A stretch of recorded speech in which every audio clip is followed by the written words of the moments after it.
Hello बच्चों, let's see the question. कह रहा है कि PbI4 of lead does not exist.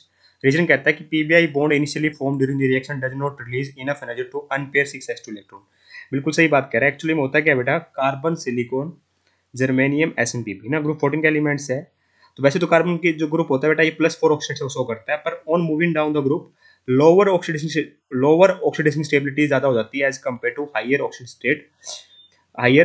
State के कंपेरिजन में due to inert pair effect. Actually में इस कारण से क्या होता है, मेरा Pb+2 ज्यादा स्टेबल होता है Pb+4 के कंपैरिजन में। देखिए, हमें पता है जैसे कार्बन है हमारा, कार्बन की आउटरमोस्ट एटॉमिक कॉन्फ़िगरेशन लिखो तो बेटा 2s2 2p2 होती है। इस प्रकार से बेटा Pb क्या होती है, 6s2 6p2 ना।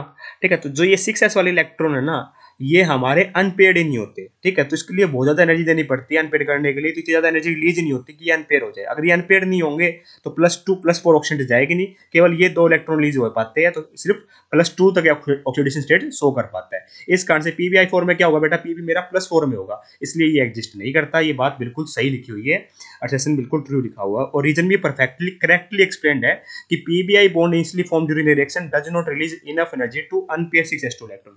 6s2 इलेक्ट्रॉन को अनपेयर करने के लिए जितनी एनर्जी चाहिए बेटा, उतनी एनर्जी रिलीज नहीं कर पाता है। इस कारण से बेटा ये ऑक्सीडेशन स्टेट मैक्सिमम +2 ही शो कर पाता है, और सारा खेल किसका है यहाँ पर, इनर्ट पेयर इफेक्ट का है। तो रीजन भी, असेसन भी सही है, रीजन भी सही है, और रीजन करेक्ट एक्सप्लेनेशन भी दे रहा है, तो ऑप्शन नंबर 1 को क्या कर दूंगा बेटा, ठीक कर दूंगा। I hope you got the answer. Thank you so much.